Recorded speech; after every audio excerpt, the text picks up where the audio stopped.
সিদ্ধান্ত যে আমার সিদ্ধান্তকে মেনে না নিল আর আমার চাওয়ার উপরে যে জাপায়া না পড়লো, কসম খোদার, আল্লাহ বলে সে যেন আমি ব্যতীত অন্য কাউকে তালাশ করে। আর আল্লাহ ছেড়ে যাব কোথায়? সবকিছু কার হাতে? আল্লাহর হাতে। ছোট একটা উদাহরণ দিই, রাখে আল্লাহ, মারে কে? মারে আল্লাহ, রাখে। গুরুত্বপূর্ণ আলোচনা রাখবেন। আল্লাহ।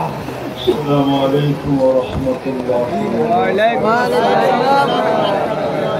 আলহামদুলিল্লাহিল্লাযী খালাকাল খালাইকা বিইরাদাতিহি ওয়া দাহাল আরদা বিমাশিয়াতিহি ওয়া রাফা'আস সামা'a বিগাইরি আমাদিন বিকুদরাতিহি।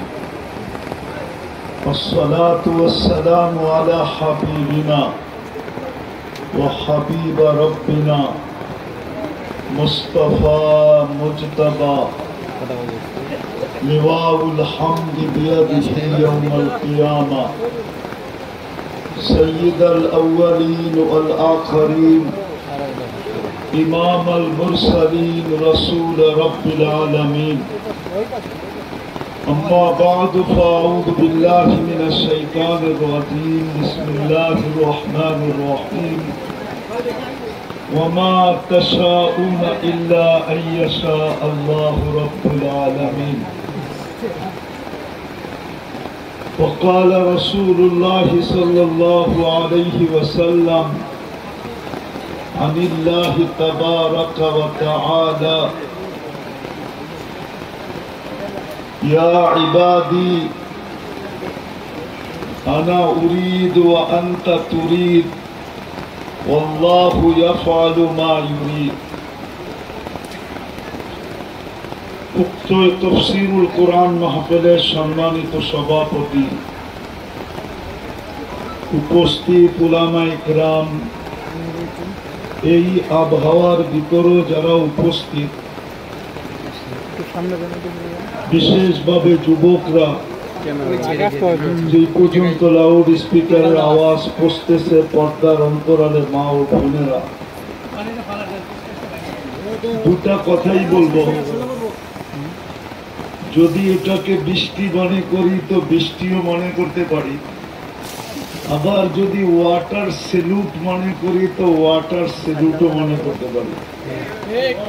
ওয়াটার সেলুট বোঝেন? বাংলাদেশে যখন, বাংলাদেশ না, দুনিয়ার যে কোনো দেশে নতুন কোনো প্লেন যখন ক্রয় করে আর প্লেনটা যখন ওই দেশে পৌঁছে, এয়ারপোর্টে নামে, তো দুই দিক থেকে পানি ছিটায়া প্লেনটাকে স্বাগত জানায়। এটাকে বলে ওয়াটার সেলুট। আজকের আয়োজনটা আমি মনে করব বৃষ্টি না, এটা আল্লাহর পক্ষ থেকে কবুলিয়াতের ওয়াটার সেলুট। হতে পারত পুরো মজমা খচা খচ ভরা, কিন্তু এই ভরা দ্বারা যতটুকু আল্লাহর পক্ষ থেকে না হতো, হতে পারে এই গুটি কয়েক মানুষ দ্বারা এর চেয়ে বেশি কিছু আল্লাহর পক্ষ থেকে আজকে হবে। হতে পারে না, এটা পুরো বিশ্বাস করতেছি যে এটাই হবে। দ্বিতীয়, আল্লাহ আমাদেরকে একটা মেসেজ দিতেছেন। মেসেজ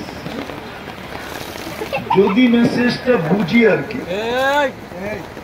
না বুঝলে তো করার কিছু নাই। আল্লাহ আমাদের যুবক, বৃদ্ধ, নারী, পুরুষকে একটা মেসেজ দিতেছেন, একটা মেসেজ দিতেছেন। যদি মেসেজটা বুঝি তাইলে ইনশাআল্লাহ আজকে ভাগ্য খোলা যাবে, এতে কোনো সন্দেহ নেই। আমি দেখি মেসেজটা বুঝাইতে পারি কিনা। কখনো কখনো সরকারও জনগণকে মেসেজ দেয়, কোম্পানিও মাঝে মাঝে মোবাইলে মেসেজ থ্রো করে, মেসেজ দেয়। আল্লাহ আজকে এই আয়োজনে একটা মেসেজ দিছেন। সেই মেসেজটা হলো ওমা তাশাউনা ইল্লা আইয়াশা আল্লাহ।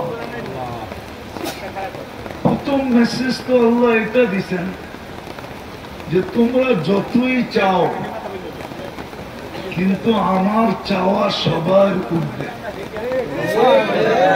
আল্লাহ সবার ঊর্ধ্বে, আল্লাহর চাওয়াও সবার ঊর্ধ্বে। বিদায় যে আল্লাহর চাওয়াকে সবচেয়ে ঊর্ধ্বে মনে করবে, সাথে সাথে একটা হাদিসও দেই, আর এটার উপরে রাজি হবে, ঝাঁপায়া পড়বে, নিজের এই ছোট জীবনটাতে দেখবে।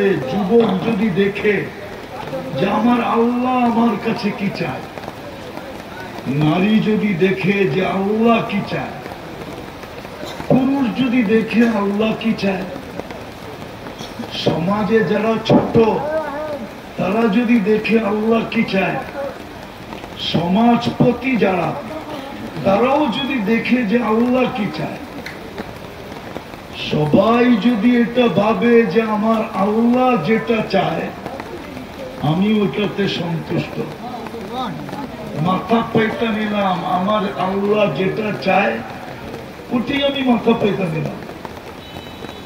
তাহলে যুবক যদিও যুবক, কিন্তু সমাজের চোখে যুবক হতে পারে, কিন্তু আল্লাহর চোখে বড় উঁচা হবে।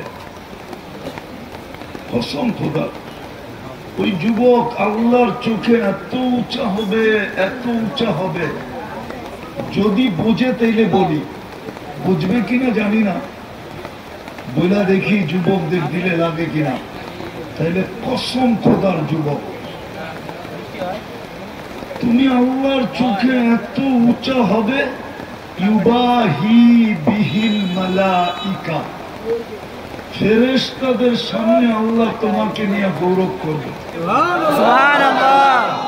যদি তুমি আল্লাহর চাওয়াটাকে মনে প্রাণে নিজের চাওয়া মনে করো, আর এটার জন্য চাপায়া পড়ো যে আল্লাহ যা চাইলো এটি আমি মেনে নিলাম, আল্লাহর চাওয়াটাকে যদি মনে প্রাণে মেনে নিলাম। এই জন্য আল্লাহ এক জায়গায় ইঙ্গিত দিচ্ছেন, মাল্লাম ইয়ারদা বিকাদাই, মাল্লাম ইয়ারদা বিকাদাই ওয়ালাম ইয়াসবির আলা বালাই ফালইয়ালতামিস রাব্বান সিওয়াই। যে আমার সিদ্ধান্তকে মেনে না নিল, সিদ্ধান্ত কিন্তু বৃষ্টির আল্লাহর, কার? আমাদের। কার সিদ্ধান্ত? আল্লাহর সিদ্ধান্ত। যে আমার সিদ্ধান্তকে মেনে না নিল, আর আমার চাওয়ার উপরে যে ঝাঁপায়া না পড়লো, কসম খোদার, আল্লাহ বলে সে যেন আমি ব্যতীত অন্য কাউকে তালাশ করে। আল্লাহ ছেড়ে যাব কোথায়? সবকিছু কার হাতে?